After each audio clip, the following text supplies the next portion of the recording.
I would definitely not put Infinity on the Merc with this build. Infinity on the Merc would be a waste. So, Infinity has something that makes this broken for the Spears on, and that is the negative 52% enemy lightning resistance. It's not just about the Conviction aura. It's not just about the negative 52 enemy lightning resistance. You also get Crushing Blow, Prevent Monster Heal. I mean, quite honestly, like, the stats on the Infinity seem to be specifically made for this character. Like, it always should have been usable on this particular character, but it never was because, you know, reasons.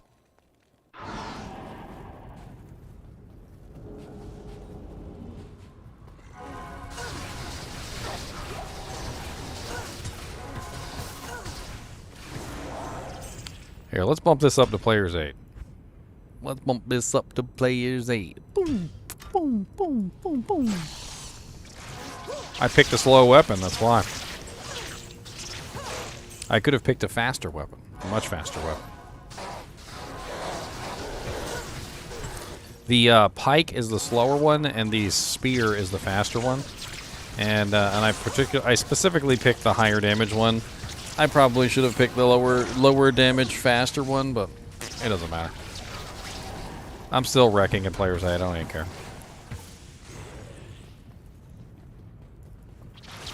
What's up? What's up? Yep, die. What's up? Dead. Yep, you did. You did. I don't even have full charms, by the way. Do I have the rest of my charms in town? I could always go check.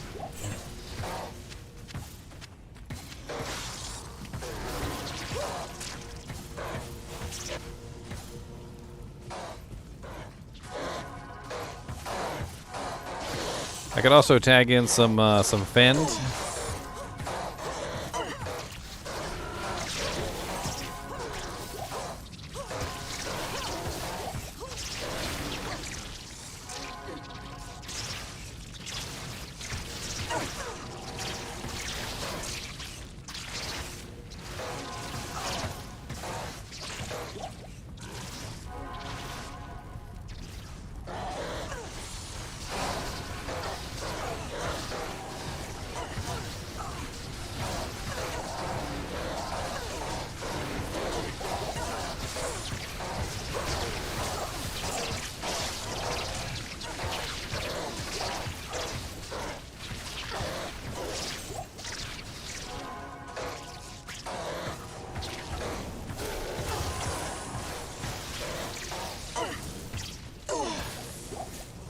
Oh, yes.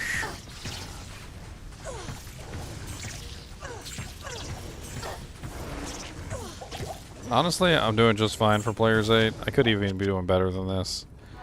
I'm missing, like I said, I'm missing charms. The gear is also not like the exact optimal gear that you would use for this build. Probably using a Griffin's Eye instead of a G-Face, things like that. I could also get a little bit more attack speed if I wanted to. I'm using Dracul's Grasp, specifically because I was doing Ubers on this character, which is pretty funny. I actually killed Ubers with this character.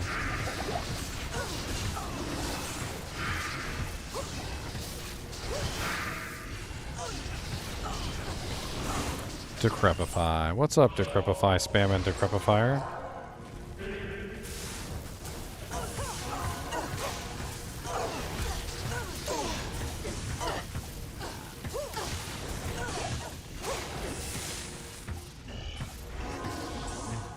Honestly, the kill speed in Players 8 is pretty impressive.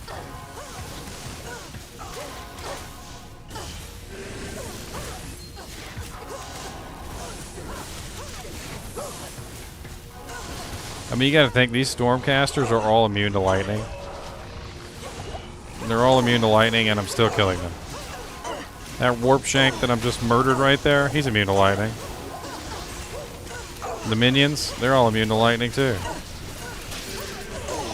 Oh no! You ever seen a broken Infinity?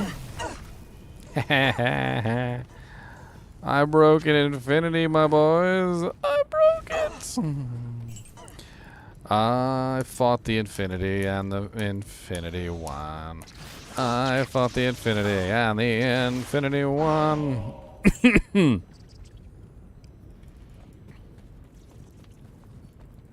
have any scrolls at town portal? Get out of my way, punk. I will punch you to death.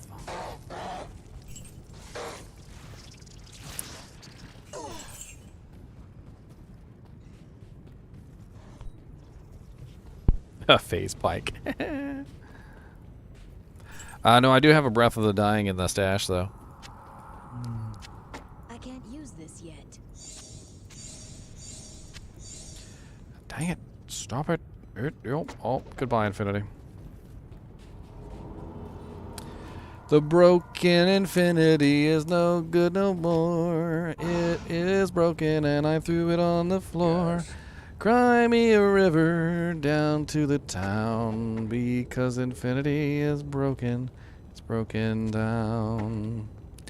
Alright, so I have Breath of the Dying Pike and I have Breath of the Dying Spear. So these are the two different weapons and they're obviously much different damage. The spear is much lower damage with a much faster attack speed.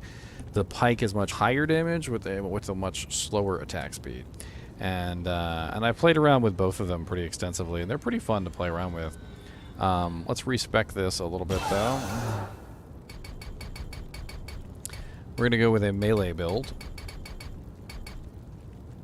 Yep, there we go. Stack everything else in there.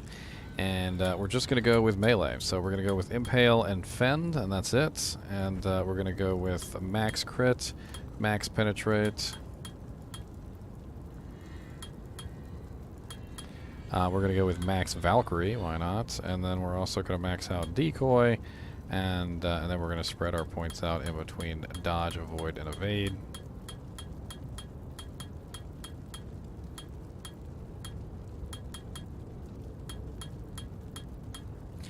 And probably going to put some points into Inner Sight as well. And I think that's pretty much the most that we can do. My skill points are a little off, but I'm pretty sure that's right. What, 20, 40, 60, 80, 90, 100, 100. A little bit off. I'm a little bit off. It's alright, though. I didn't really need to do a Max Valkyrie.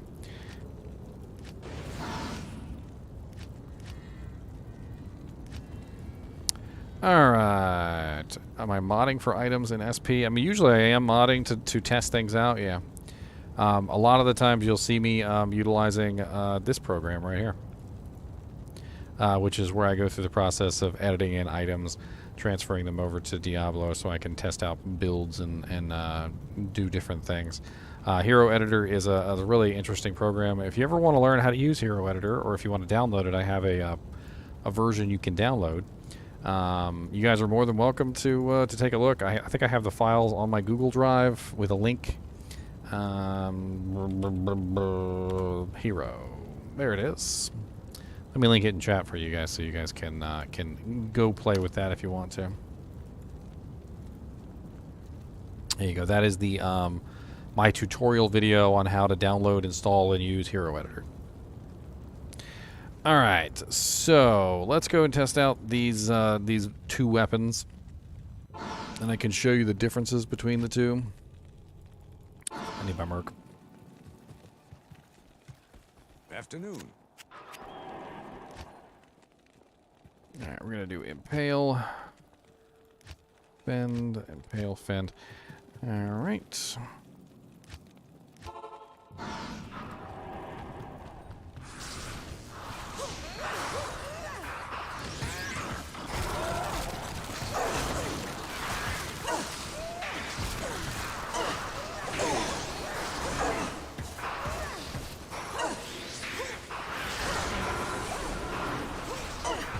So this is the spear.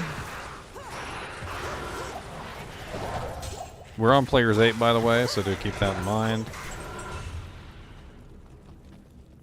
Definitely a lot more HP on these guys in players 8.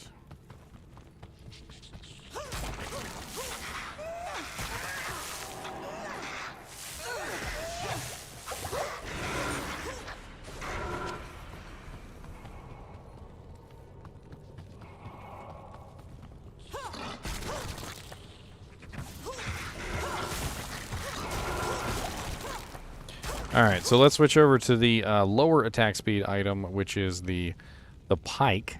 and let's test out the higher damage. So it does have higher damage, but it also has higher variance, which means we are going to end up with lower damage hits with the pike, as well as really high damage hits. So you know it's going to be kind of like a catch-22. So sometimes we'll hit softer, and sometimes we'll hit much higher. As you can see, my damage numbers are pretty good at 4.7k to 20,000 and 3k to 12,000. And then, of course, I also get the double, the crits. So I'm getting the crit bonus as well. Ooh. Lightning stings! Stingy stings! I have 5% lightning resistance, by the way. 5%, and somehow I still survive that.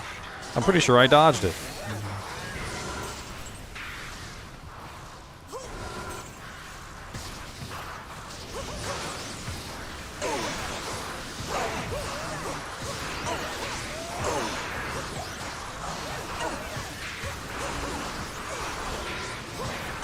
So normally in any kind of situation like this where you would be hit by this many lightning bolts, you'd be dead. Especially with 5% lightning resistance. But with the dodges, you're literally dodging most of the lightning bolts that are coming in. A lot of people don't know this, and I fought with somebody one time before. I literally almost came to blows with this guy. So this was back during beta. Actually, alpha. This was back during alpha. If you go back in my alpha videos, you'll find a video where I'm not playing. Okay, and in the video, I'm talking to this guy, and he's playing an Amazon, and I'm trying to convince him that the dodges, in fact, will dodge spells and will help keep him alive versus ranged spells. And he is telling me that it does not say that. It does not say that it dodges spells. It says melee or missile attack. It does not say spells. And I'm like, trust me, dude, I've been playing for 20 years. I was like, it dodges spells. And dude looks it up on the internet, like pulls it up on 6 different websites. He's like, it doesn't dodge spells. And I'm like, dude, just put a point in it. I was like, just put a point in it, and play with it, and you will see it dodges spells. And so he finally does put a point in it, and he goes and tests it out, and it blocks spells. And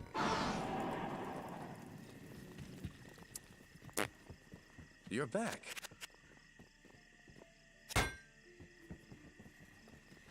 I am playing 2.4 PTR CER. 2.4 PTR.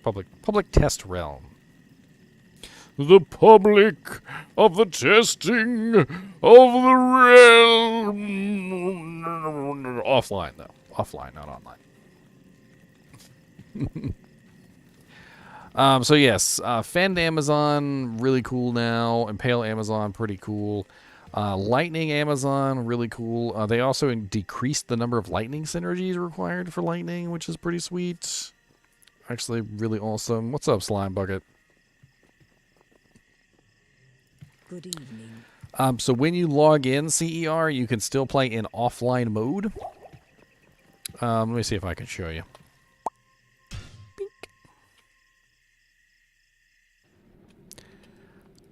Bink. All right, so let's say you open up PTR, right? You open up PTR.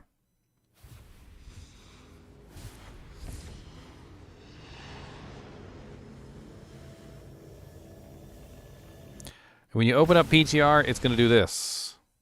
All right, it's going to go... Don't make a liar out of me. Connecting to BattleNet, okay? And it's going to shunt you directly to offline. If you try and click on online, cannot connect to server. You can only play offline characters. You can copy all your save files from your directory into the new directory. Let me see if I can show you that too. Because why not?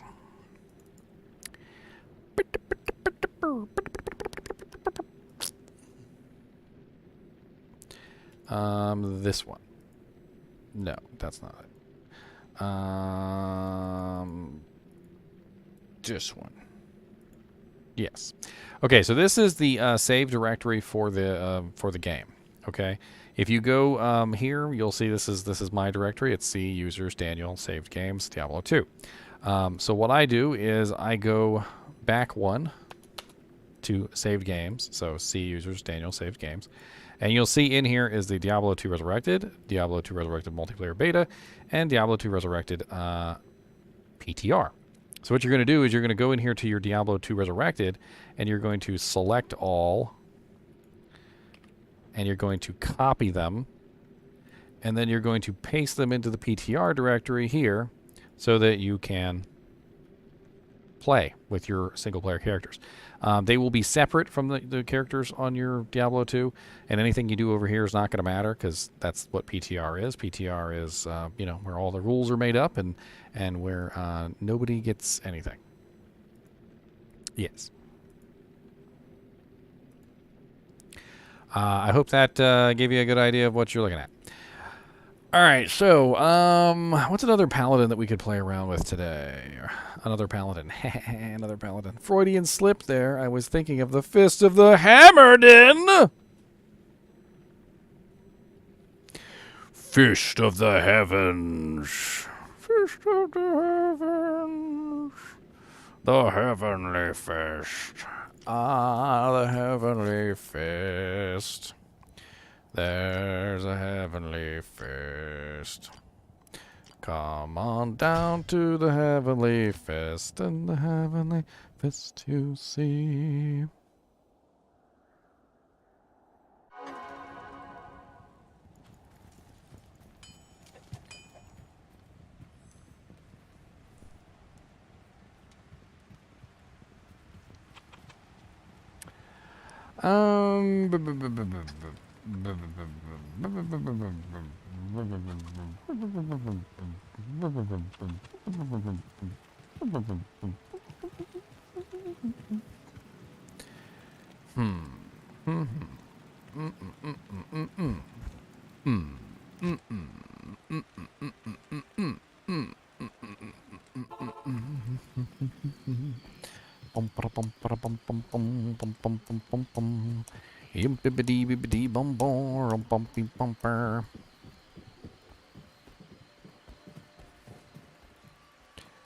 What's up, Ashira? I need one of your mercs. Please give me one that really, really works. I'll take the one with the coolest name, but do not give me one that is lame, 'cause I want a merc that works. Barani. I'll put that to good use. I'll put that to good use. I'll put that to good use. I can't use that yet. I can't use that yet. You better take your jank, sir. I You can't use better that yet. take I yo can't use that jank. yet.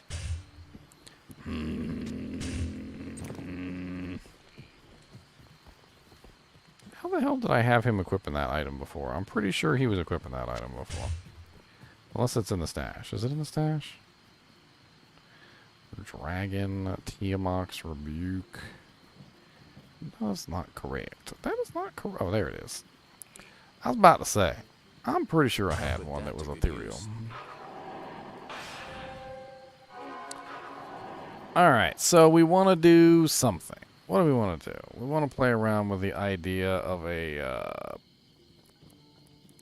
awesome, false, sauce of awesomeness, Fist of the Heavens Paladin, right? Fist of the Heavens. So what did they do to Fist of Heavens? Well, right off the bat, let me show you. They frickin' made Holy Bolt dish out damage to frickin' demons. That's what they did. They made Holy Bolt dish out damage to demons. To demons. Now you can run around as a paladin screaming, "Begone, foul demons!" And really just wreck it to them. Come on, I need a demon. Where are the demons at? Why are the maggots here? I don't want maggots, I want demons. I came to the river of flame for some demons. When are we going to have a discussion about ladder time? I don't know, when people start showing up. It's been pretty dead in Discord lately. I mean, I'm assuming that everyone's going to magically appear here soon, and we'll probably talk about it then. Any conversation we have before that is just going to be kind of wasted.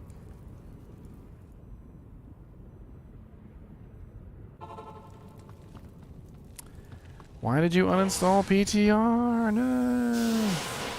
Oh god, there's demons everywhere. Why is it there are no demons? There's only snakes. I'm trying to use my ability on you, and you guys are making it really difficult. And I don't much appreciate it, sirs. You know who's a demon? You know who's a demon? A fallen shaman is a demon.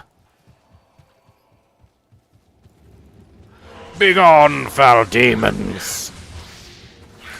Begone, foul demons.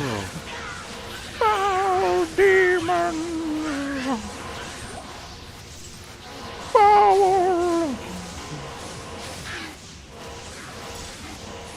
Dude, the damage on frickin' Blessed, it's actually pretty nice. I'm gonna be honest.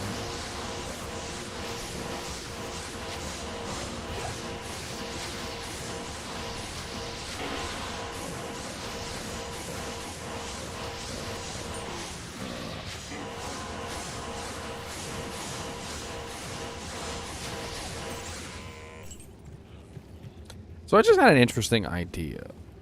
It's a silly idea, but I had an interesting idea. You know, there's an item that literally gives a high level of holy bolts. And you could make a zealer that spams holy bolts. And with the change in holy bolt, it actually could be pretty impressive damage. Let's take a look real quick and let's theorize. Theoretically. So items that spam holy bolts. We've got Laying of Hands Bramble Mitts will have a 10% chance to spam level 3 holy bolt. And then we also have the Principal Body Armor has a 100% chance to cast level 5 holy bolt, which means theoretically you can have 2 holy bolts going off every single time you attack. Potentially at least 1 to 2 holy bolts every single time you attack, and you could synergize them, which would be kind of funny. You could it wouldn't even take that much to synergize it though. Like, you don't need to put points into holy bolt, so that's 20 points off the table. The only synergy that even exists for holy bolt is Fist of the Heavens. So you would put 20 points in Fist of the Heavens, and you would gain a huge synergy bonus to Holy Bolt, and you would have multiple Holy Bolts firing every single time you zeal, which would be hilarious. It would be hilarious. Don't tell me it won't be, because I know it will be hilarious.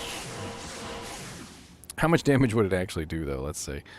It would potentially be a synergized.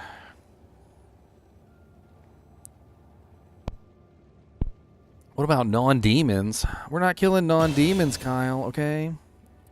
What about a non-synergized? Let's run the numbers real quick. So we need to put 1 point into. 20 points into Fist of the Heavens. That's our goal right there. Okay, 20 points into Fist of the Heavens. All right, so level 3, which is the Laying of Hands Bramble Mitts, the 10% chance of level 3, we would be doing 264 to 352 magic damage per bolt. The Principal Armor, which is level 5, would be dealing 440 to 528 every single time you strike. It pierces, too. I don't know if you guys noticed this, but Holy Bolt pierces now. So, not only did they make Holy Bolt affect demons, as well as undead, it also pierces through targets and hits multiple targets. So you could potentially, if you did principal body armor and laying of hands bramble mitts with a max zeal build utilizing fanaticism, you could probably shoot off literally like 1 to 2 holy bolts per hit over and over again in rapid succession, which is pretty hilarious. Notice that it's piercing through and it's hitting multiple times. That's another thing. So you've got a piercing effect now, which means that it's going to do more than just one hit of damage.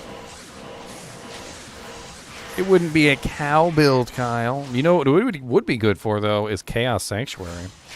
Is there any monster in Chaos Sanctuary that's not either an undead or a demon?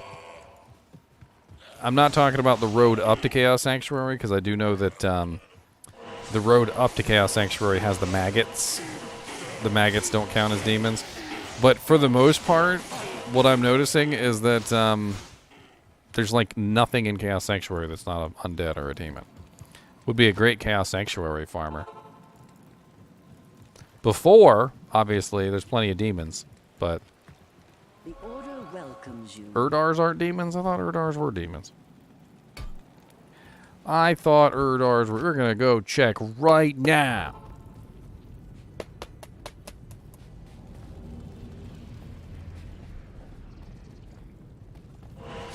Oh no, maggots. I can't win against maggots. There's so many maggots. But as a Fist of the Heavens Paladin, you could also rain down the heavens on them.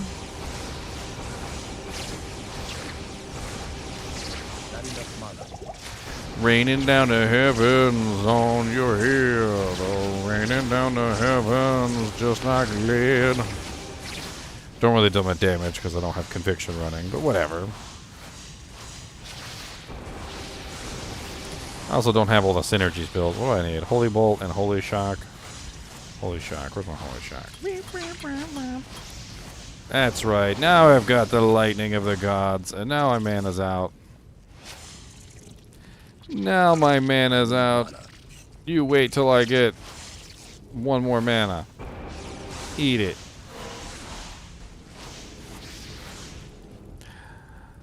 Let me go grab some mana potions so I can kill stuff. Let me go grab some mana potions. I'm just naked. I don't even care. I'm just naked. Don't pay attention to my nakedness.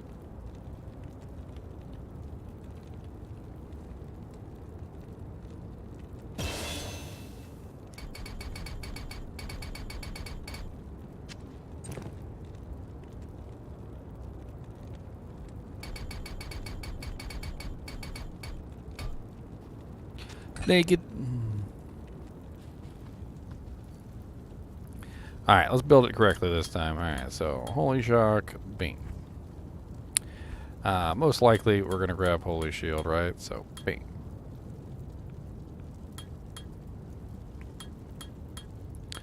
Fist of the Heavens, Holy Bolt, and Conviction.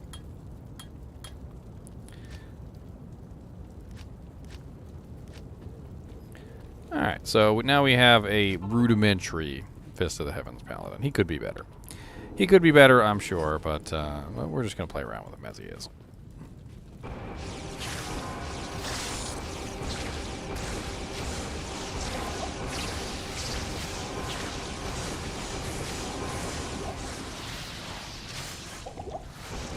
It's always got to be maggots. What's up, Pit Lord Demon monsters? I need to get into the Chaos Sanctuary so I can utilize my demon killing prowess.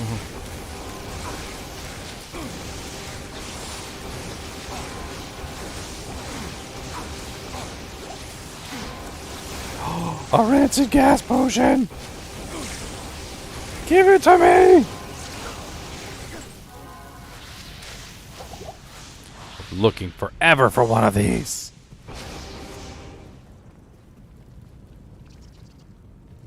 We are on players 8, by the way. Let me bring this down a little bit to like players 3. Would be more realistic given my current gear setup.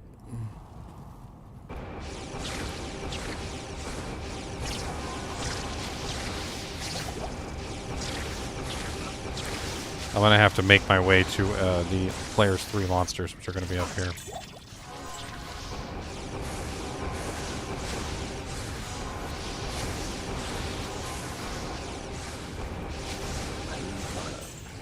Should I check the attack speed with potion throwing? Not quite sure what you mean. Oh, to see if attack speed could affect the potion throwing?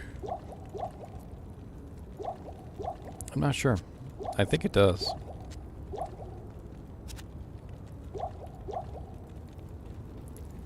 Pretty sure it does.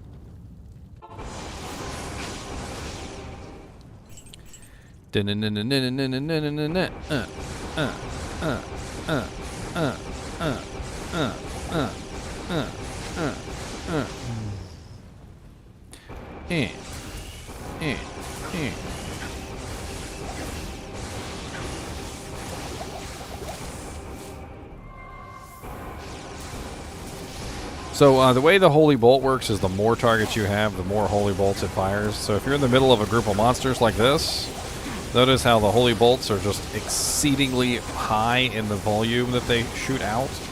So you kind of, as a holy, a Fist of the Heavens paladin, you kind of want to put yourself in crappy situations, because the more monsters that are around, the higher your damage becomes, and you really kind of want that. You want all these little Holy Bolts to come out and just absolutely demolish.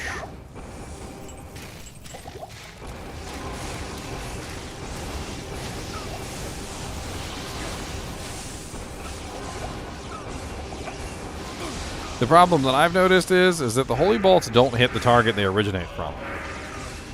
So if you're attacking, like, for instance, a boss or something like that, and you're trying to kill the boss, the Holy Bolts don't hit him. It's not going to hit him. It's going to hit everybody else but him.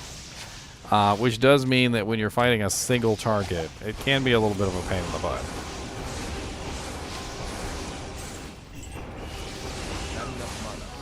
But if you strategically place your, your attacks in the right place, you can really take advantage of the Holy Bolt spam, which is really effective.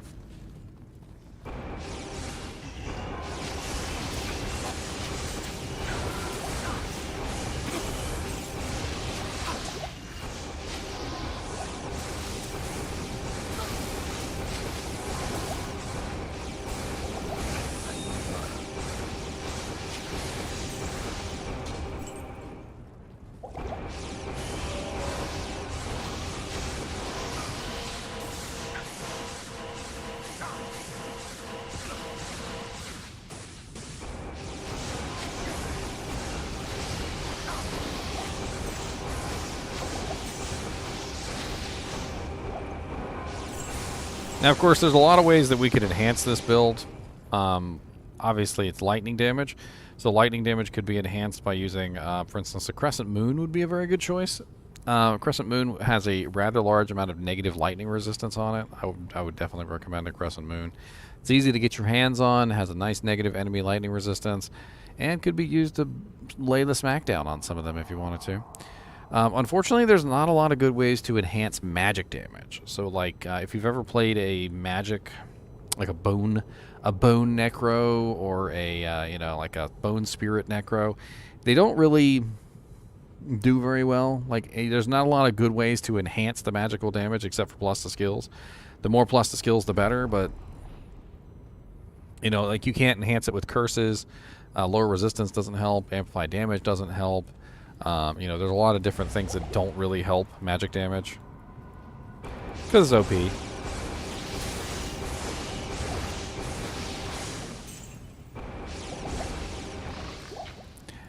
Bing.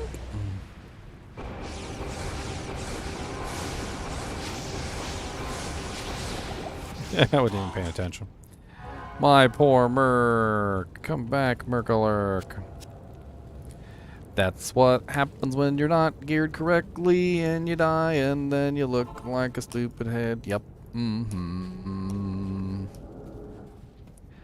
Taking the time to gear out every single one of these characters correctly would take forever, so I'm just doing my best. I'm just doing my best, folks. I'm just doing my best.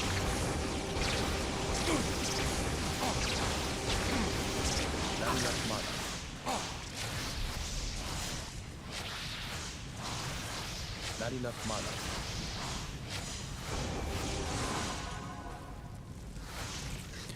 So many non-demon monsters. I don't know what it is I'm supposed to do.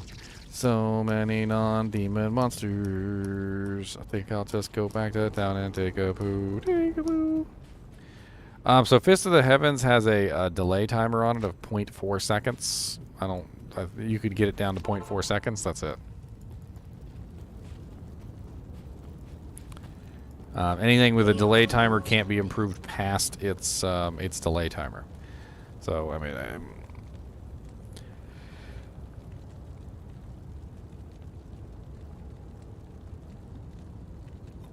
yeah.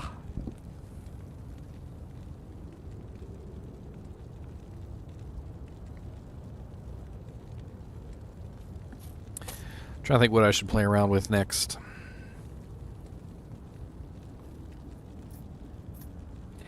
What should I play around with next? You see.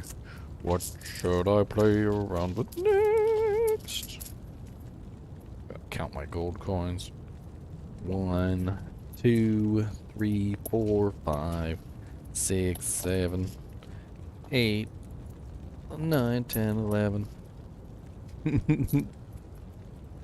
12, 13, 14, 15, 16. What's up, Victor Doom? I'm on offline single-player public test realm, so probably not.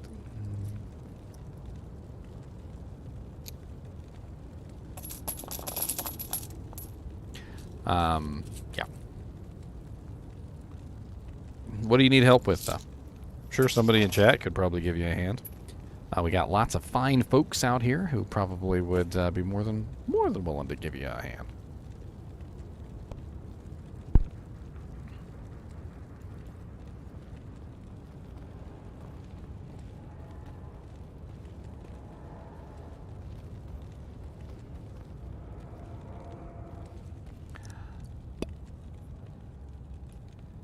Hammers and FOH. Oh, the sadness. Everybody wants to work the hammers in. We need hammers. More hammers! More hammers! More hammers! But sir, we're already doing 80,000 fire damage and 80,000 million cold damage and 80,000 million lightning damage. Like, but can we add hammers? Can we add hammers? Sir, it's just too much. We can't do it anymore. Just can't do it, Captain. We just can't do it. I just like the sound. Listen to my coins. That's right. Listen.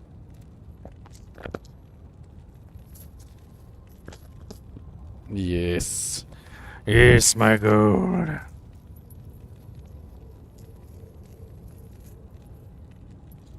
I'm giving you sound effects.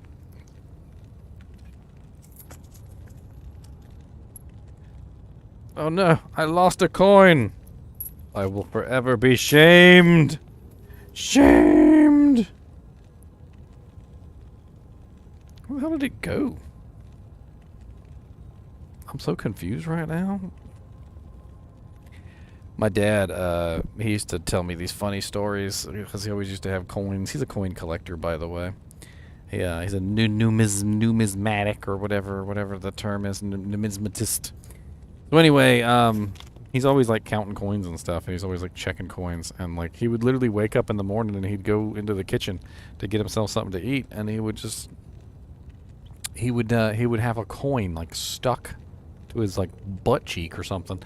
And you know, of course, when you have a coin that's stuck somewhere, like you can stick a coin to your forehead. Like you can totally take a coin and you can just press it to your forehead, and if you hold it there long enough, believe it or not, it will stay. Like it doesn't go away. So you know, if you like fall asleep on a coin, it'll just stay on your forehead, but it will eventually fall off. It just takes time. And he's like walking through the house, and literally coins are falling off of him as he's walking through the house, and I'm just laughing because it's like a quarter here, a nickel there, a dime over there, and it's just absolutely hilarious. See, it's on my forehead. See, stuck. I used to do this when I was a kid. I used to just like push a penny into my forehead and just hold it there until it's stuck. And it literally will just stay there until eventually, like if you wiggle enough or if you like squeeze your eyebrows, it'll eventually pop off. But it's pretty funny.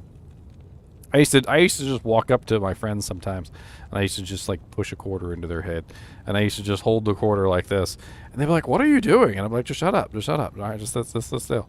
And they're like, "Just stop it. It's like it hurts. Stop it." I was like, "No, just stay right there. All right."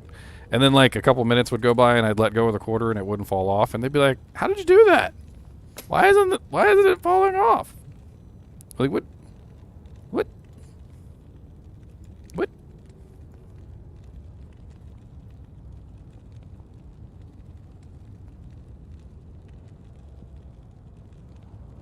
And you can just pull it off. That's right, just shut up. You collect coins also. You want to get a box of $50. I think it costs $1,000. I have the money. But I have 1,200 quarters, and I don't know what to do with it. We'll roll up the quarters and turn them into the bank, Victor Doom. One of the easiest ways to get yourself some new coins, that if you like collecting coins, just go just roll up your money, put it in the bank, and then go to another bank, same branch, and then just ask them for rolls of quarters. Ask them if they have any $50. Believe it or not, people will literally go to the bank and put $50 in, and quarters and things like that, and then go through the rolls, pull out the good coins, pull out the proofs, pull out the errors, and then re-roll them, put them back in the bank.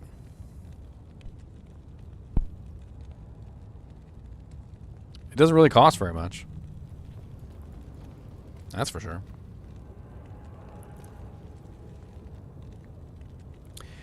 It doesn't really cost very much.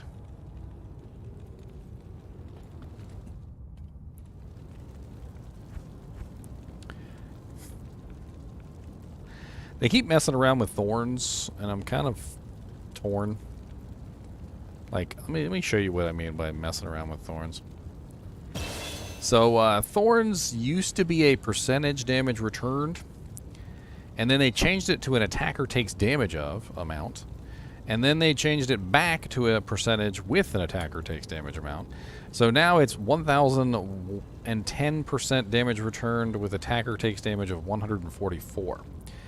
They also changed it so that it no longer affects you, or it no longer reflects when you are hit. It reflects upon being attacked,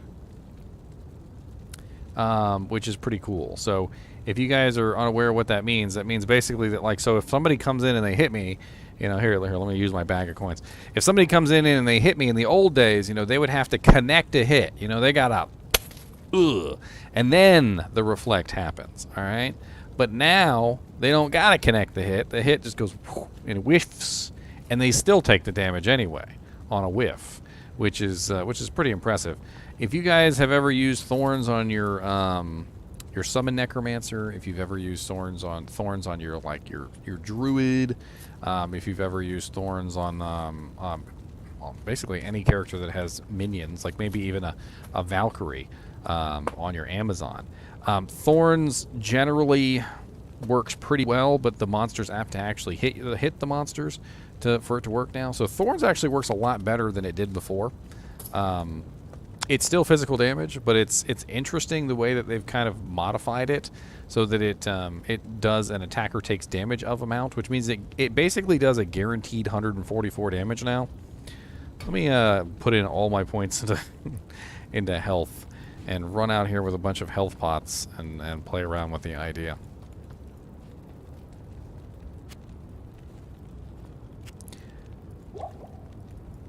I think a Thorns paladin might actually be a halfway decent build at this point. You could probably make it work.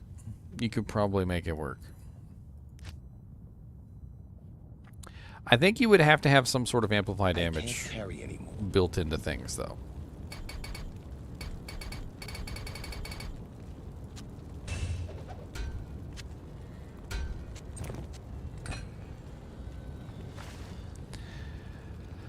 Alright,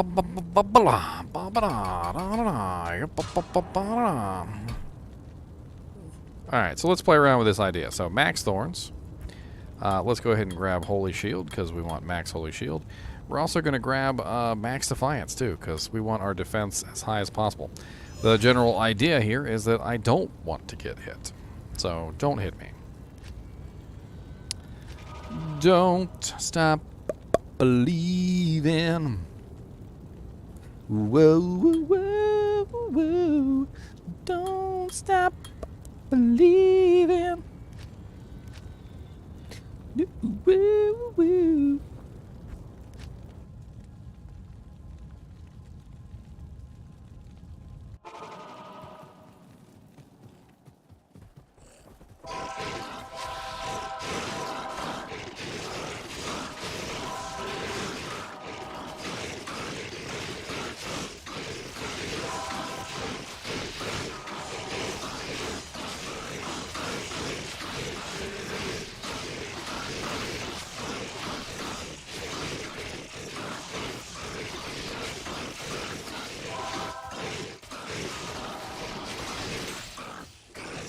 That's actually not bad.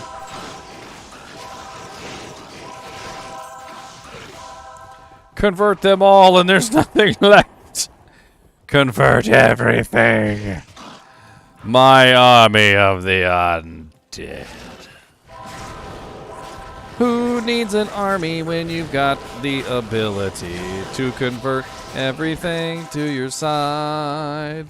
Who needs an army when you have the ability to convert everything to your side?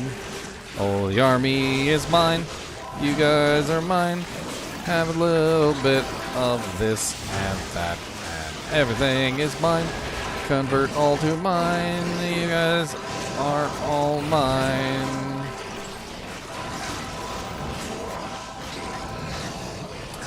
Have I had a chance to visit Skuldershire yet? I don't think I have, actually.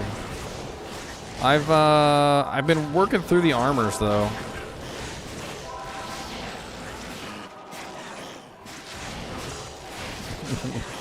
This build is absolutely silly.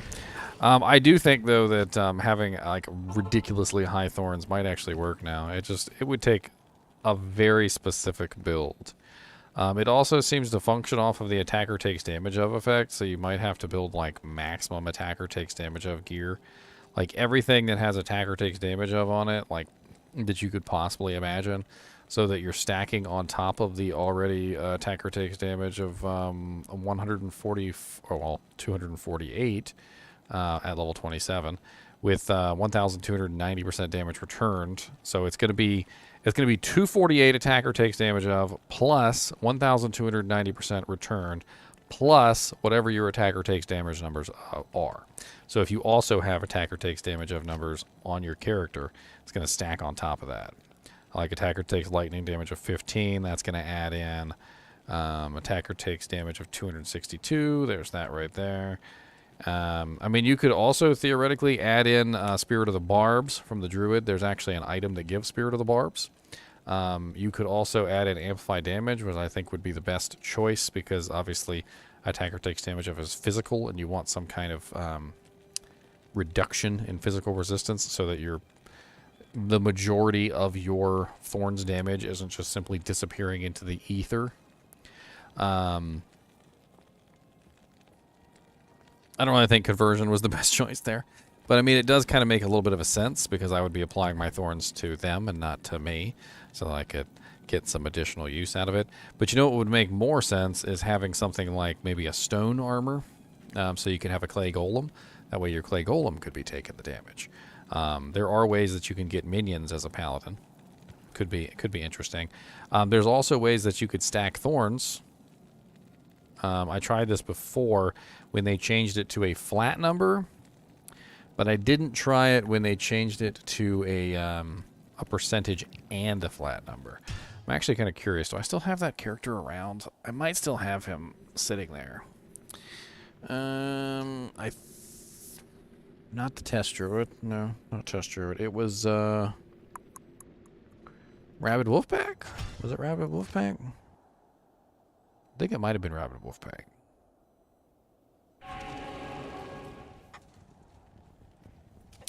Yes. I think.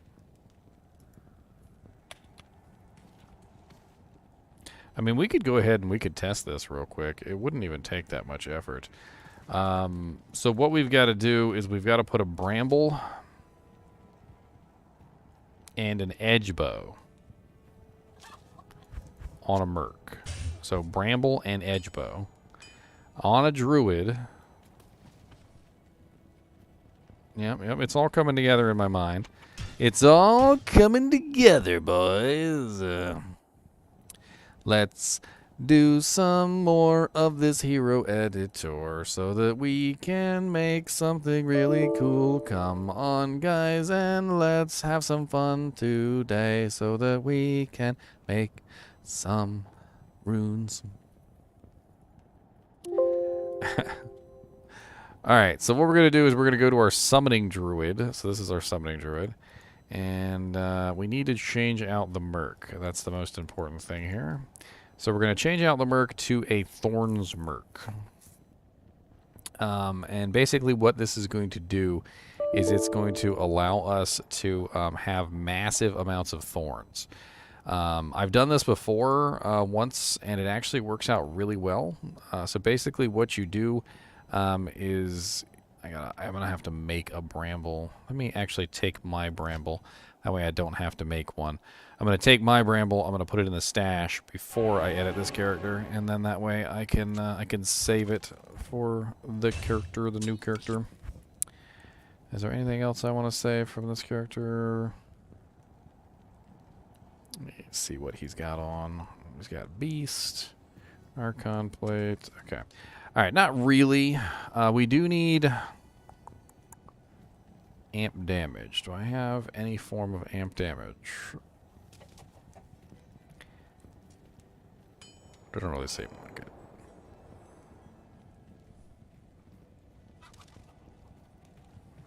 All right, doesn't really matter. We're gonna roll with this. I think this should be okay. We just need to make sure we give her the right items. So we've got to get her a Hydra bow. That's one of the most important things right now. We could also give her... I don't think if we give her something else besides Hydra bow. Can't they use Amazon only items now? They can use Amazon only items now, right? So I'm gonna look through my collection here and see if I have any good socketed bows.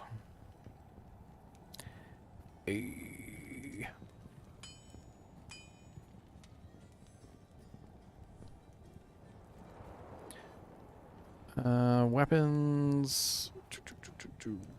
Bows. Alright, what is edge is 3 socket, right? We're gonna do a 3 socket Hydra bow? Or is it Crusader bow? Which one is the elite one? I'm drawing a blank here. It's Hydra, right? Yeah, Hydra. Alright, 3 socket Hydra bow. Bink, there we go. And we're going to put some runes in this. So let me go ahead and take this out for a second. And we need the edge rune word.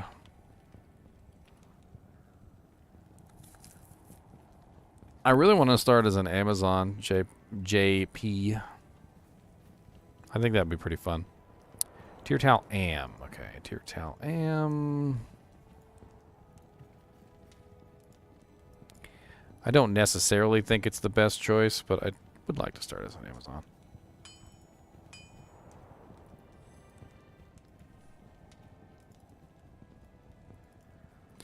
Miscellaneous runes. Tier.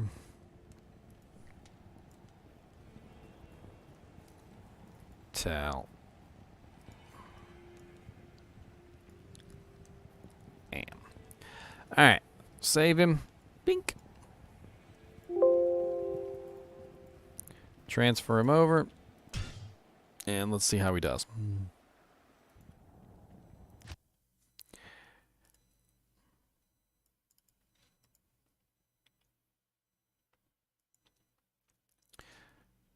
Bink. Copy. Bink. Paste. All right, relaunch the game, and let's see what we can do. All right, so the goal of this is to have the highest amount of thorns possible, like just massive, massive thorns.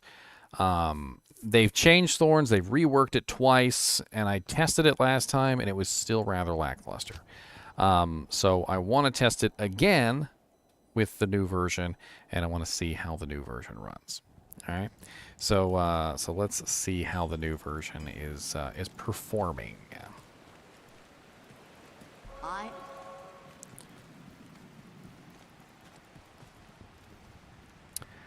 All right, so we've got our Edge Hydra Bow, which we're going to make tier Tal Am. So now we got level 15 Thorns.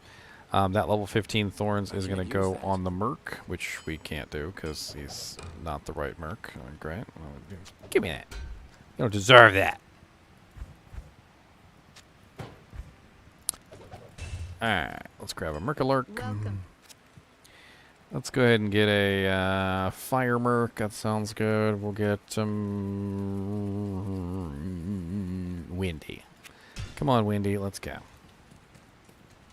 I am overburdened. Alright, so Bramble gives her level 19 Thorns. And Edge gives her level 15, which stack. So she has the combination of level 19 and level 15 together. So she's running, what is that, level 34 or whatever? My quick math is always terrible. So a pretty high level of Thorns. Very, very high. Then we're going to top this off with our character, too. So we're going to go ahead and beef up our Thorns. So we've got Spirit of the Barbs. We're going to stack that with the Thorns. So we're going to run Spirit of the Barbs, and we're going to run the maximum Thorns together. They're two different auras, so they should work together. Let's go ahead and put some stat points in so I can actually wear my equipment. All right, and let's go ahead and make sure we've got maximum on all the summons.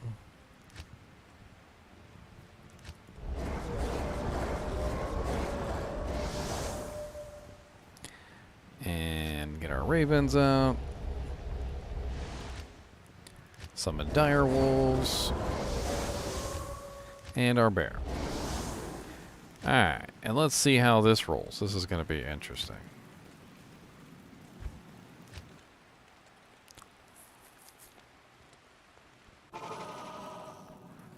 So double thorns. Double thorns. I'm curious as to how this is going to roll.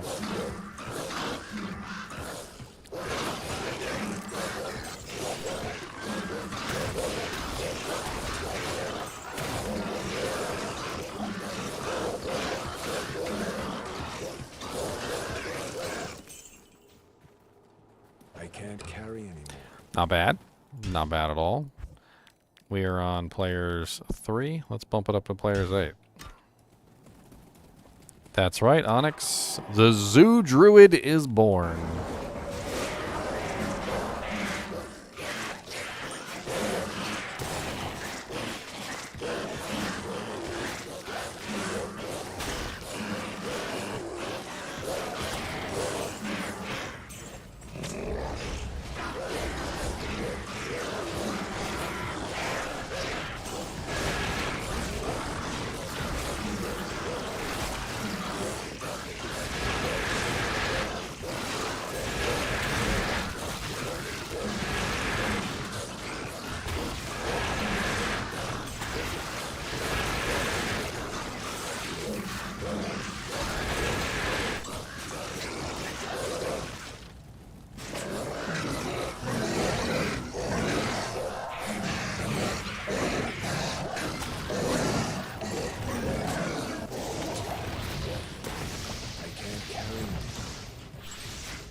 Yep, they changed them up even more. Even more, Onyx. Even more. So that was actually really impressive for Players 8. Quite impressive, actually. Let's do cows real quick. I'm kind of interested to see how the Thorns works on cows. Lots of stuff for you to catch up on, Onyx. Lots of stuff. Lots of videos.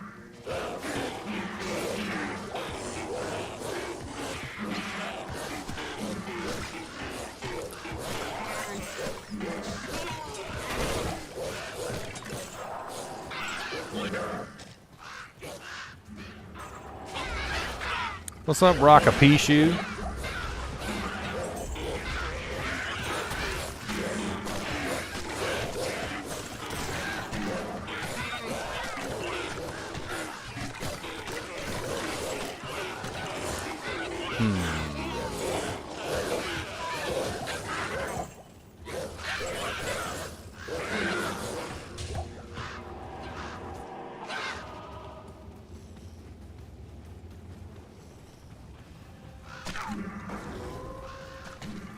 This is PTR. Offline PTR.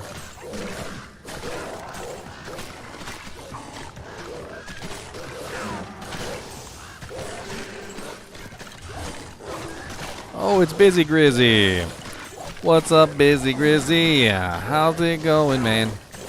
What's up, Busy Grizzy? You're immune to physical. Oh, Lord, Mr. Busy. Busy Grizz just killed my Thorns minion. Immune to physical is not good for a Thorns-based character. No, I don't have enough room to actually hold the leg. I don't have enough room.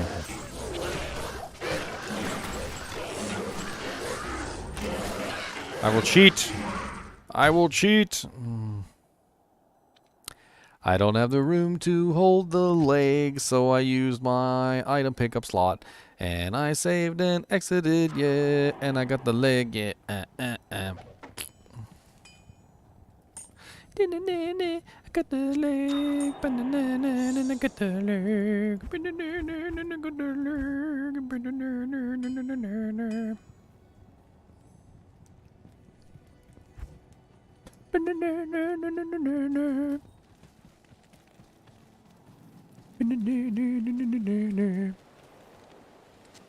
The Order welcomes you.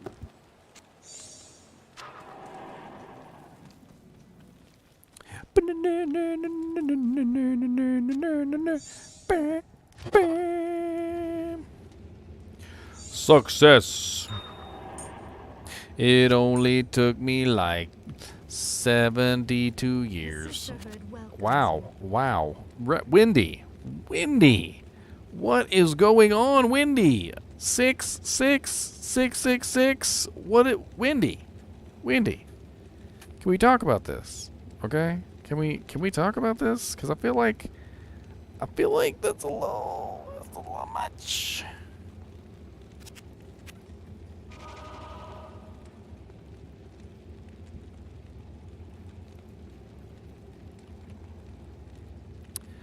Where's my Discord at? I want to post that in Discord.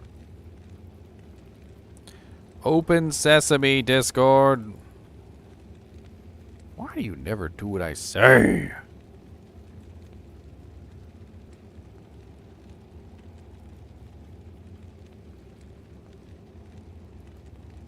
Dang, that's laggy. Bink.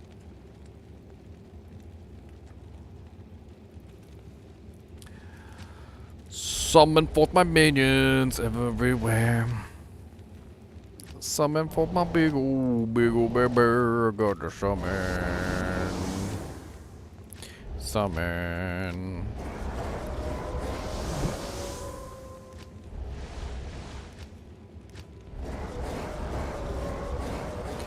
All right, let's see if they can handle the big bads.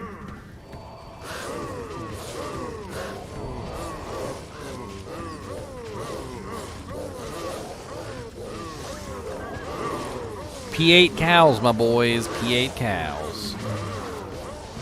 Oh no, they're dying. The Thorns damage just isn't enough. It just isn't enough.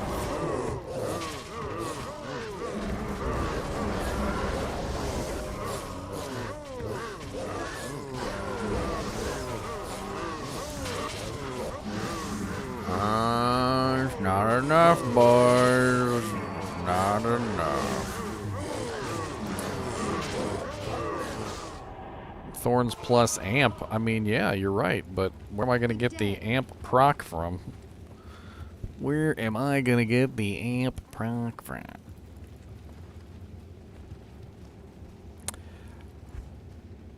Use a gavel of pain.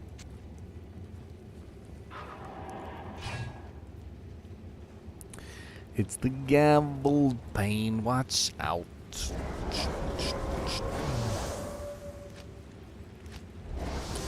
I mean, it's not like you can't just resummon them whenever you want to, but, I mean, they were dying really fast for players' aid.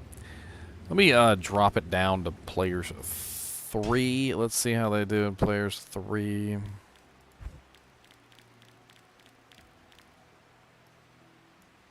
Bink. Oh, that's players 2. I didn't mean to change it to players 2. It's not going to change immediately. I'm going to have to run away. Run away! Run away!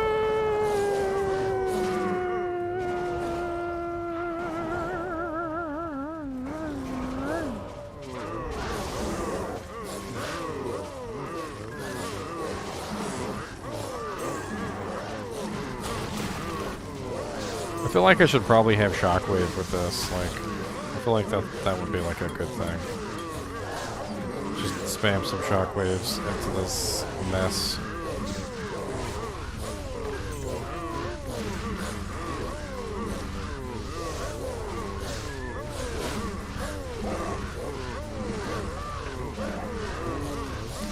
Spam in shockwaves. It does make Thorns lose use. Well, sort of ish.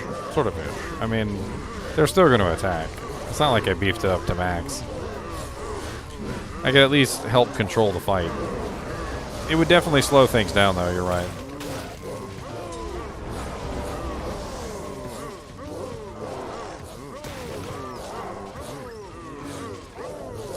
So my original plan with this build was actually something different. Let's try out my original plan with this build, just for lulz. Just for the lulz of it. We can make it if we try. Just for the lulz of it. Oh, you and I.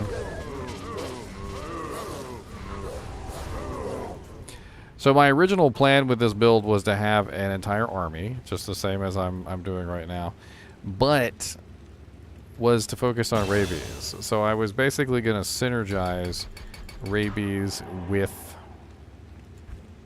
the summons. So I would still have, you know, max wolves.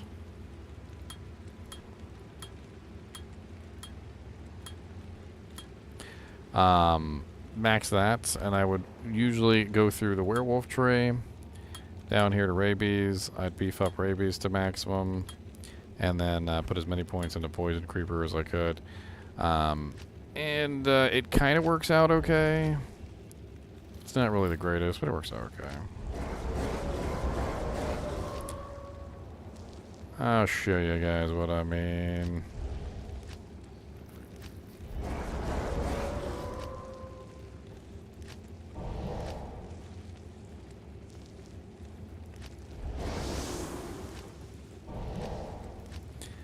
And basically you use your army as a big giant, you know, damage sponge.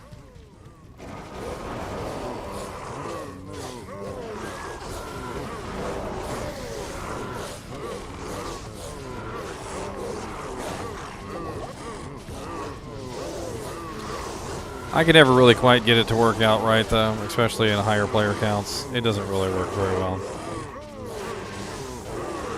Gives you something to do. Unfortunately, it's just not really that great.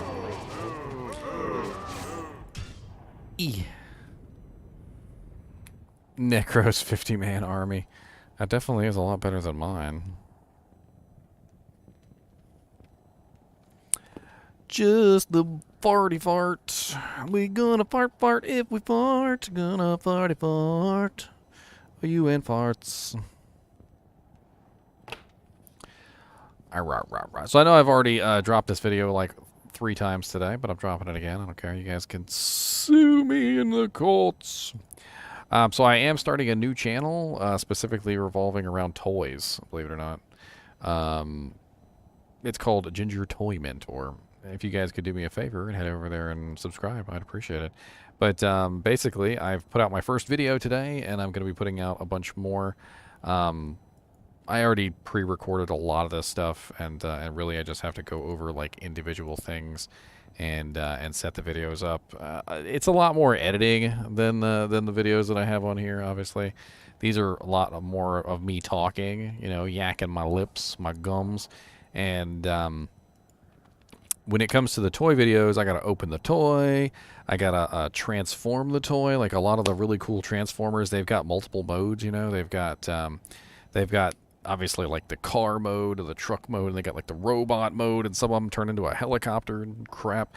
Freaking love it. Like this is my original Power Master Optimus Prime. I don't know if you've ever seen Power Master Optimus Prime, but he's really freaking cool, and I'm probably going to end up doing a video on him as well. A lot of these Transformers are just, well, they're more than meets the eye. That's the thing. But the first video that I did was just on the Dark Wanderer Funko Pop. I don't know if you've seen him. He's really cool. I'm also going to do another video on this guy. This is the Diablo Loot Goblin from Diablo 3 when Diablo 3 came out. I was pretty excited about this guy. I think he's actually worth a pretty good amount of money, if I remember correctly. I think last time I looked him up, he was like at least $20 or $30. Diablo Loot Goblin Amiibo. $56 on Amazon. $101 on L&B Mall. $64 on eBay. $79 on Walmart.com. Yeah, he's a little rare. And I'm going to open them up because that's what the channel's about.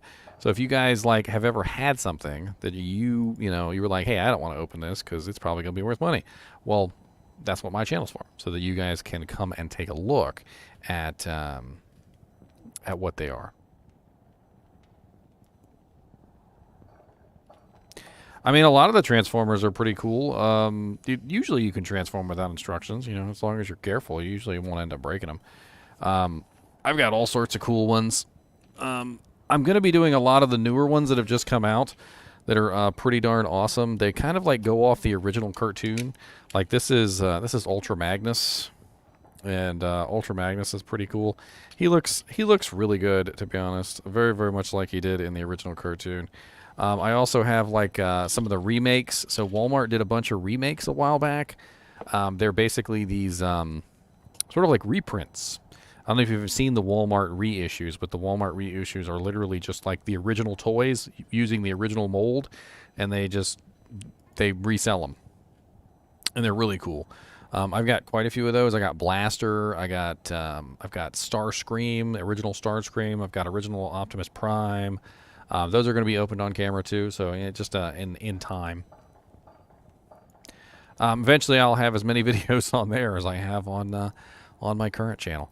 I also have another channel coming up, and you guys might laugh at me for this one, but I thought it was a pretty cool idea, and even if it turns out to be a bust, I don't really care. It's basically what the idea is I wanted to give people kind of like a place to gather together to talk about Diablo on a regular basis. Somewhere that they could do so online where, you know, they would also learn. And so I actually came up with this idea. It's called Ginger Gaming Mentor Live.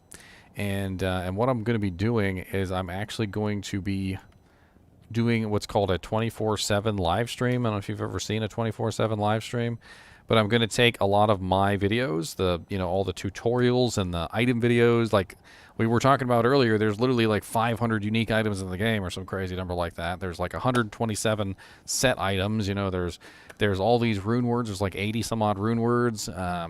And I'm going to take all those videos, I'm going to put them in one giant big playlist, and the stream is just going to go on for like forever. And that way you guys can like hang out there and chat with other people who play Diablo. I'll be there. I'll chat with you guys whenever I'm online. If I have to, I'll turn the chat off, you know, if we get lots of bots like spamming porn messages in there or something, but we'll see.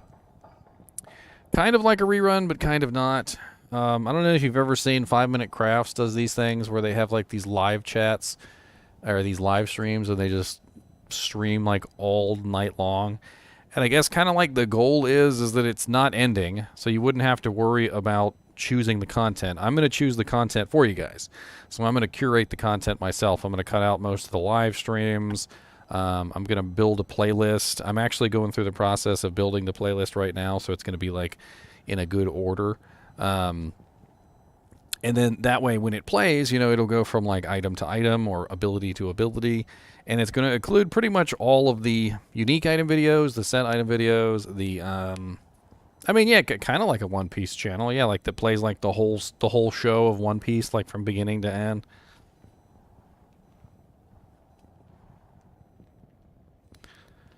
D2GGM.org. I already have a website, mob. It's ggmentor.com, sir. ggmentor.com.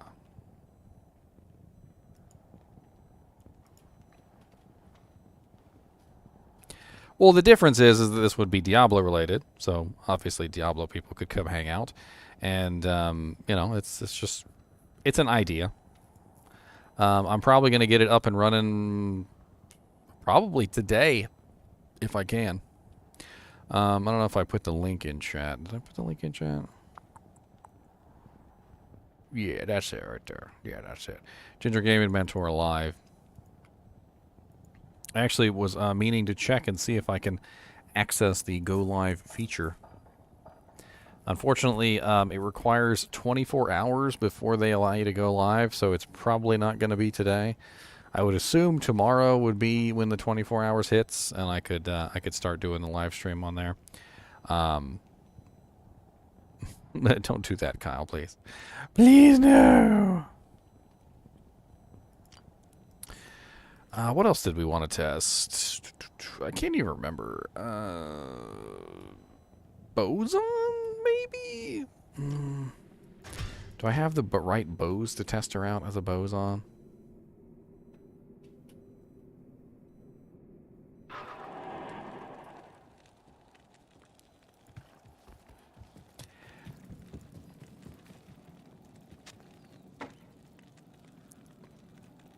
I've got a faith bow. And I've got a wind force. I got what I need. That should be enough.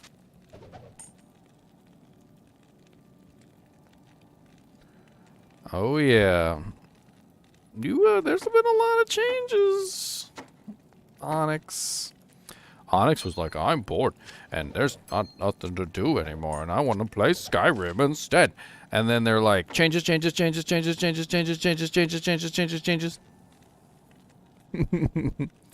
I can't use this yet. Changes. I can't use this yet.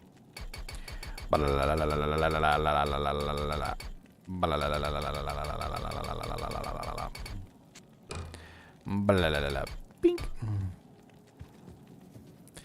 Okay, let's beef up all the physical damage skills. Let's go with magic arrow, multi-shot, guided arrow, strafe, fire arrow, cold arrow.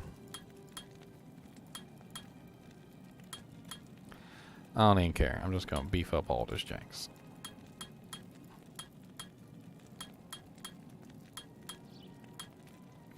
Totally can't even do that in a real game, but whatever, it's done.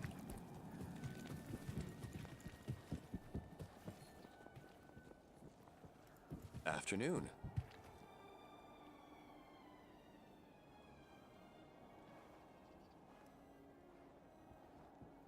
Where'd you hear what, Harleytron?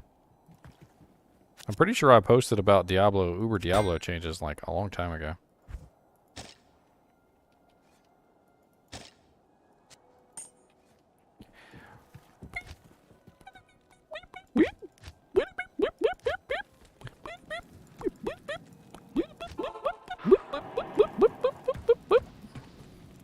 Pew pew pew pew pew pew pew pew pew pew pew pew pew pew pew.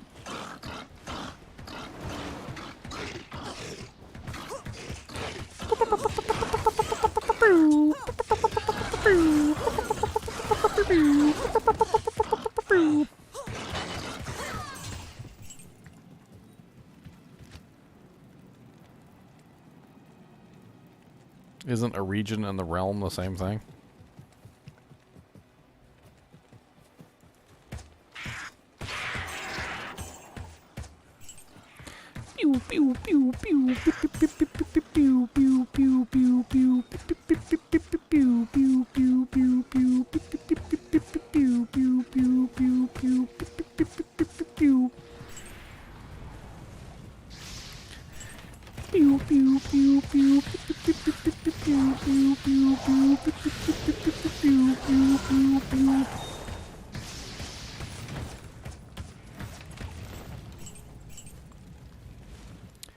I'll be honest with you, I still haven't really quite understood the new method. I needed to actually go look it up, but I never did.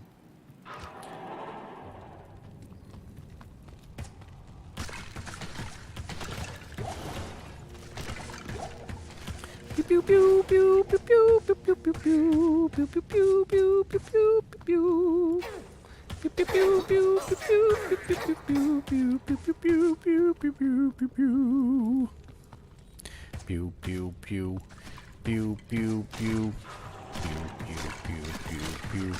pew.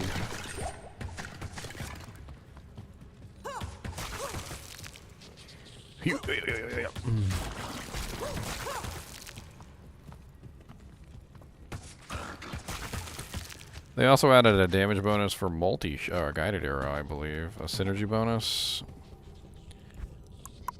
Yeah, 12% off of multi-shot.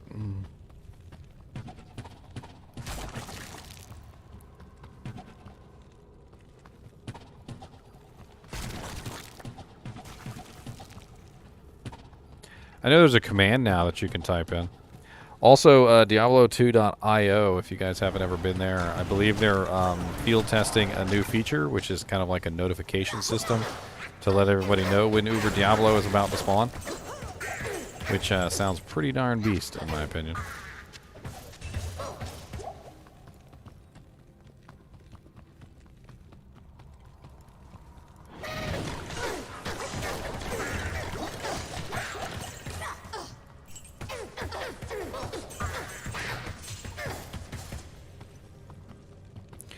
Yeah, we're going to find out soon. I'm sure that with Diablo 2.4 coming on the 14th, we should be getting patch notes probably this week or next week. I would assume Tuesday or Wednesday, because that's when they love to drop things, is on Tuesday. I don't know why. It's the worst day in the world, and I wish they'd stop dropping things on Tuesday. It's my worst day, like, as far as work is concerned, too, because, like, my double shift day, and I'll probably be dead on my feet that day, but I will get the video out. I promise you. I will go home early from work if that's what I've got to do.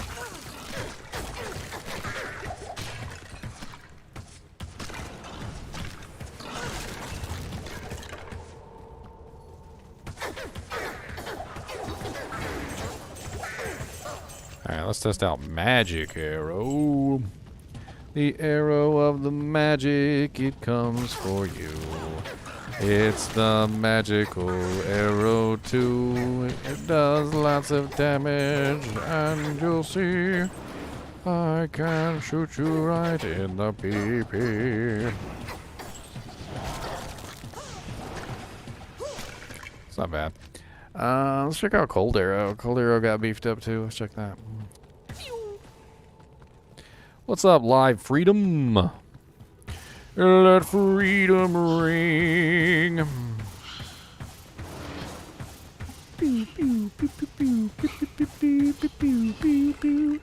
So these are immune to physical monsters.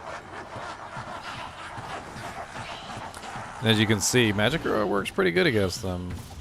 Can work very well to augment a physical damage build, allowing you to bypass monsters like that.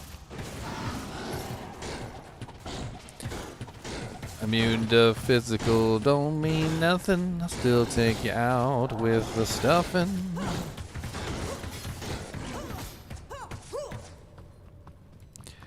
There's a lot of builds that have become viable now. Fenzon and Palezon have both become viable. The Lightning Spearzon has definitely become a lot more viable than they ever were before. The Fist of the Heavens Paladin in PVM has definitely become a lot more viable than it ever was before. The Zoo Druid has definitely become something that you could actually possibly make now, which you never could make before. The Thorns build, I mean, I still haven't quite worked out exactly how to make the Thorns build work, but a Thorns build could potentially work now, which is pretty fun. I actually like the general idea of trying my darndest to make a Thorns build work. I think it could be a really cool thing. We also have the Barbarian throwing mastery, the Barbarian throwing skill, the Barbarian leap ability, the Barbarian Grimward, the Barbarian Berserk changes. I mean, all around, just all over Diablo, there's been tons and tons of updates and changes that have really kind of changed the way that certain characters are looked at. The Hydra ability, for instance, is now like almost like the trap tree on the assassin. You can basically just drop down 6 Hydras real fast, bam, bam, bam, bam, bam, bam, and just keep on keeping on, doing whatever you're doing. Makes them far more viable than they ever were before. Thank you.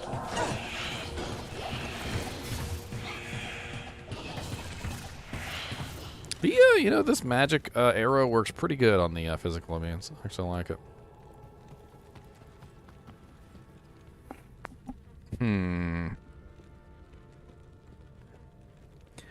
I mean, they did a lot to this tree. They took away the penalty off of strafe.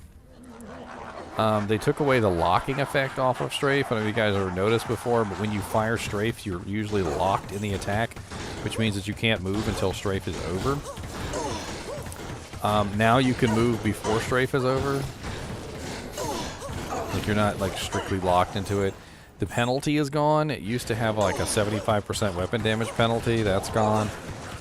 It does have more increased damage now because it has synergies. It never had synergies before.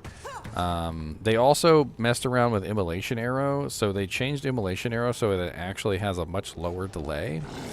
Let's play around with immolation arrow real quick. And why not? Oh god. Why did I have to respec in the middle of the demon lands? The demon lands. You'll never catch me alive, Batman. Alright. Bink, bink, bink, bink, bink, bink, binkity, binkity, binkity, bink, bink, bink, bink, binky, bink, bink, bink, binky, bink, bink, bink. I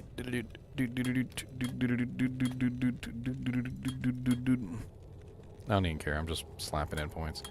Slapping in, slapping in. Slapping in, slapping in.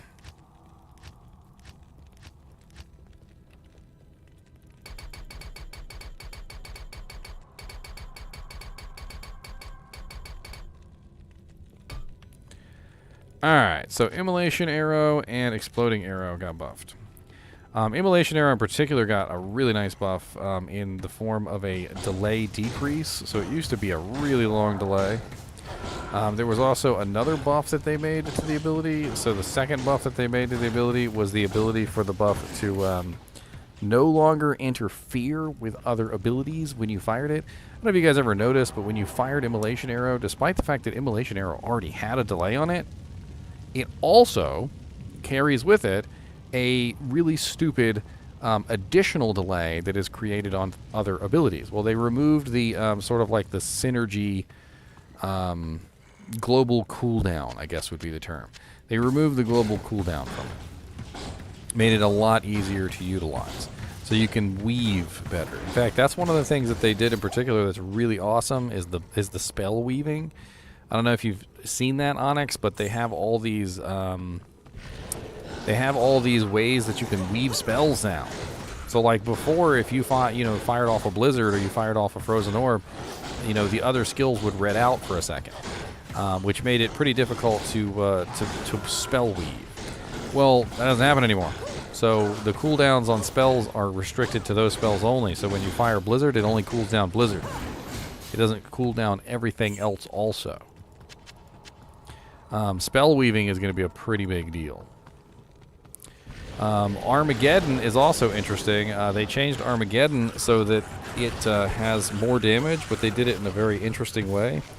So they increased the radius of the explosions, and they also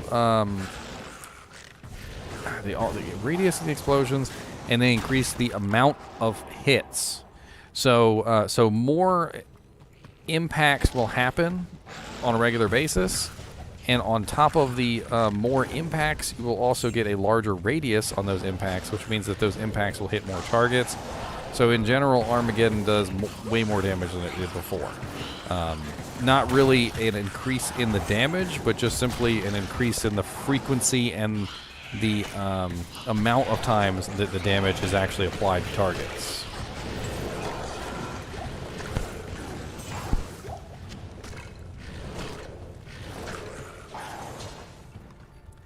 I definitely enjoy the immolation arrow change. That is a hell of a lot faster than it ever was before. I don't know if you guys have ever played around with immolation before. Immolation arrow used to have like a freaking 2-second delay on it or some crazy number like that. Like it was like boom, 1, 2, boom, 1, 2, boom, 1, 2, boom, 1. It was terrible. Now it's 0.6, so it's a hell of a lot faster than it was before. It's, what, 1.4 seconds faster? What's up, Sean Avery? How's it going, man? You just joined? Well, welcome to the party. Welcome to the party. We got all the chips, but you probably won't get none because that dude over there is ripped. I didn't rhyme, but whatever. What other characters can we play around with? Necromancer didn't really get a lot of changes. The mages, the skeleton mages, got a little bit of a buff, which was kind of cool. They're still not, like, super viable, but, yeah. We also got a small buff to Bone Spear and Bone Spirit. I don't even know why that happened, but some people are saying it's way too much, and some people are saying it's way not enough, and I don't really know who to believe. What was the other thing they changed? Druid, Barbarian, no, Assassin. So Assassin got some crazy changes. Assassin's changes are just freaking nuts, and good lord. I might as well go with an assassin character if I'm gonna talk about those. On to the assassin, where we talk about assassin stuff. We use all the daggers and we play with all the spells, and then we throw them all away because the assassin sucks. I'm kidding. Alright, so I have tried werewolf in all the summons. I did that earlier, Sean.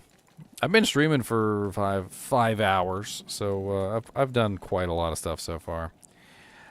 So Assassin got a really nice buff to Blade Fury. Blade Fury got synergies for the first time ever. No attack rating, unfortunately, but it has synergies, which is nice. You get 10% per ability for all three, so if you build all three together, it actually makes pretty nice. And we also got some interesting changes to the martial arts trait. So all the martial arts abilities, Fist of Hellfire, Claws of Thunder, Blades of Ice, Tiger Strike, Cobra Strike, and Phoenix Strike all got attack rating increases so that they hit more often.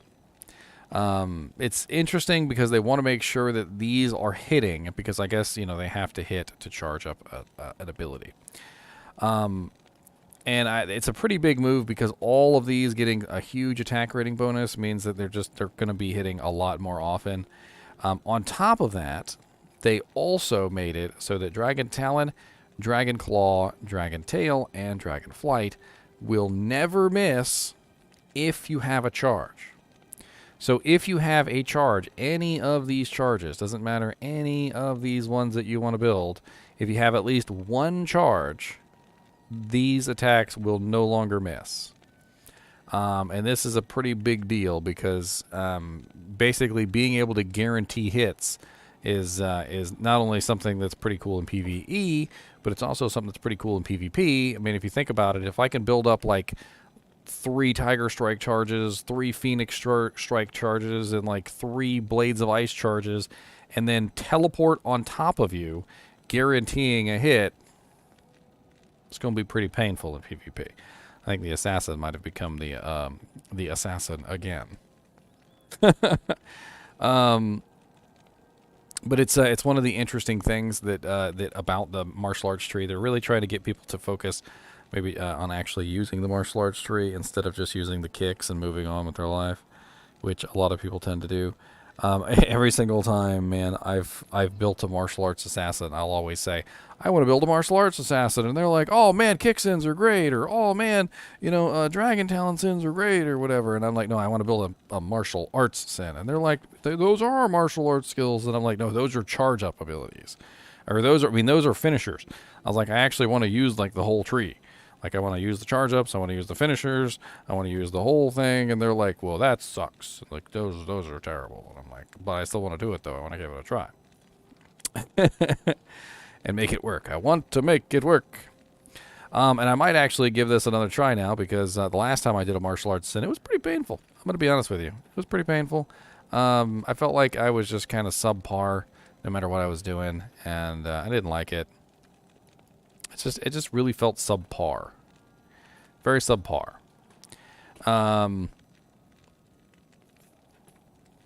Defensive or a paladin is a whole different story. That would be like a cleric paladin, which is kind of an interesting build, but not really sure that you'd want to actually build a defensive aura paladin. The problem with defensive auras is that they just don't really do anything for you. They beef you up defensively. But, the good old adage, a good offense is the best offense is a good defense, or whatever, doesn't really apply to the defensive tree. It really doesn't. Oh, man. It really doesn't. The other problem is that most of those abilities, they don't really do very well with, like, hard points. Like, plus the skills is usually more than enough. So, like, cleansing, I usually don't recommend putting points into cleansing. You just use your plus to skills. Meditation, I don't usually recommend putting points into meditation. You just use your plus to skills. Same thing with defiance, and same thing with most of the abilities on the defense tree.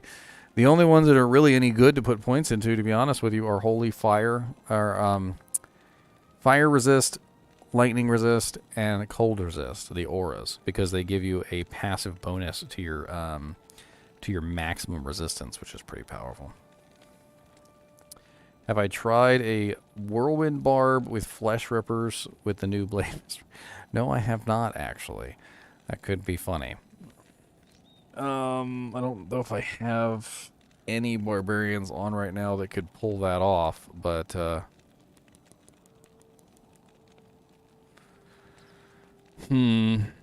I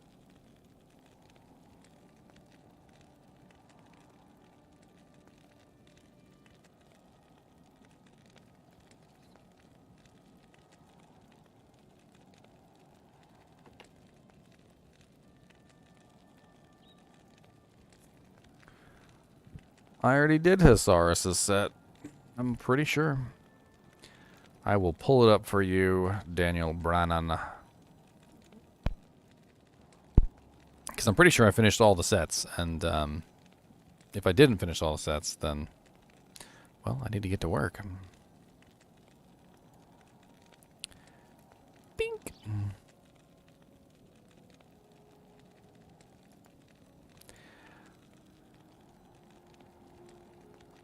I'll see if I can pull it up for you. I'm pretty sure I did it.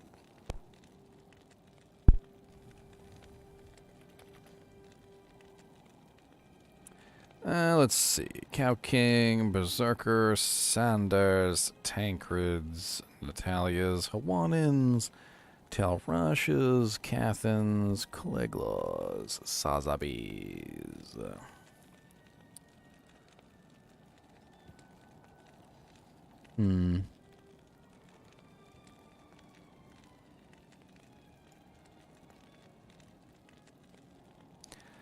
Can't remember how to spell Sorceress set. I might have misspelt it too.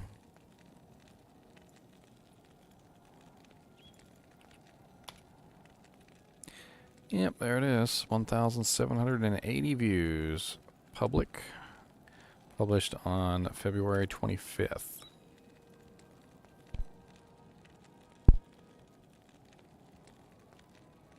I also had an original one too that was only 4 minutes 59 seconds. I don't even know what the hell I talked about in that video. I'm like, yep, it sucks. Bye, guys. I must have. Like, I don't know. It's the same set. Oh, what's the? Well, I guess I upgraded the Hasuras in the new version, whereas I didn't upgrade it in the original version. So maybe there really wasn't a lot to talk about for the set without the upgrades. I don't know.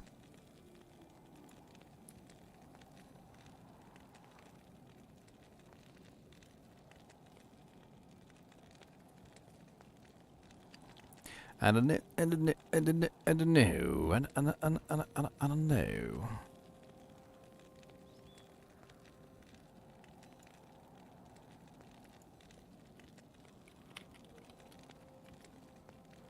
I did Death Set too. I did indeed. I've done all the sets. I'm fairly certain, Daniel, I've done them all. Like I'm like 99.9% certain. 99.9.9.99.9. Oh, 99.9999999.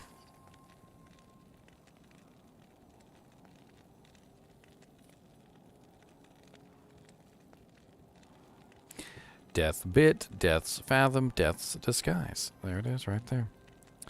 That one got a lot of views, by the way. 18,244 views on that bad boy. Pretty excited about that, to be honest.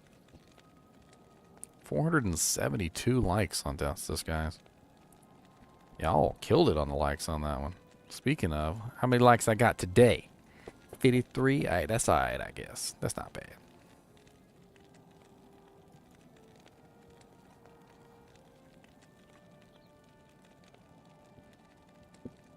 Problem with Deaths is finding the dang thing. I can never seem to find the freaking, the sash when I need it. Or the gloves. They always pop up when I don't need them. Like when I'm playing a freaking like sorceress or some jank.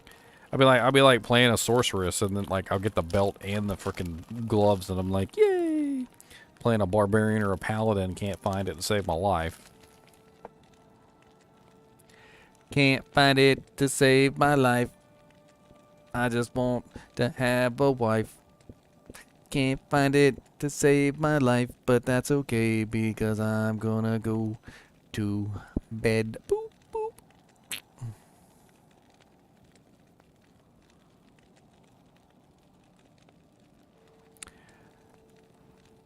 I got no clue what to tell you, man.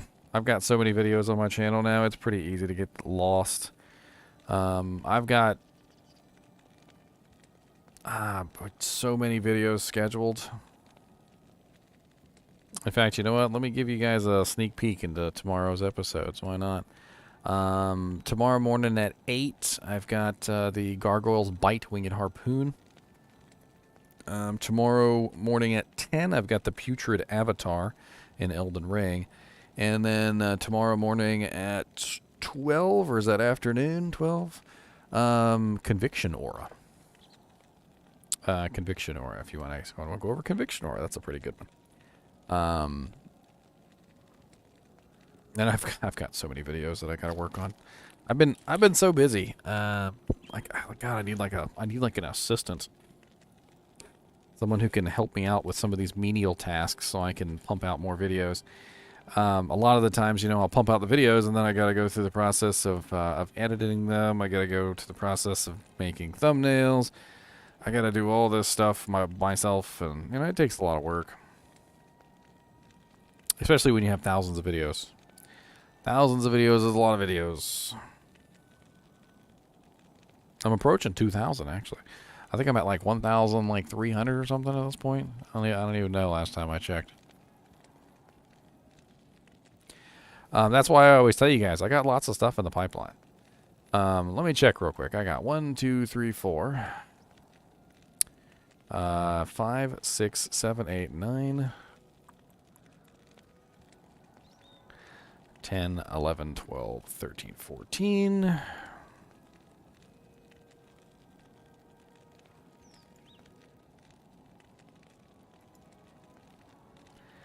15, 16, 17, 18, 19, 20, 21, 22, 23, 24, 25, 26, 27, 28, 29, 30, 31, 32, 33, 34, 35, 36, 37, 38, 39, 40, 41, 42, 43, 44 videos currently either sitting there doing nothing because I need to get to the process of editing them, or they're scheduled to be released within the next couple days. One or the other.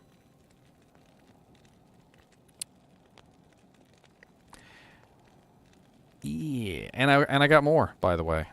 There's more. There's always more. I have a whole bunch of, I think, that I haven't even uploaded yet, and like you guys will make requests, and I'm like, I'll get to it eventually, and you're like, it's been a month, and I still haven't seen my video on Colwyn's Point, and I'm like, okay, gosh, it's on the list. We checked the list. All right, it's number 72 on the list. All right, I'll get there eventually. All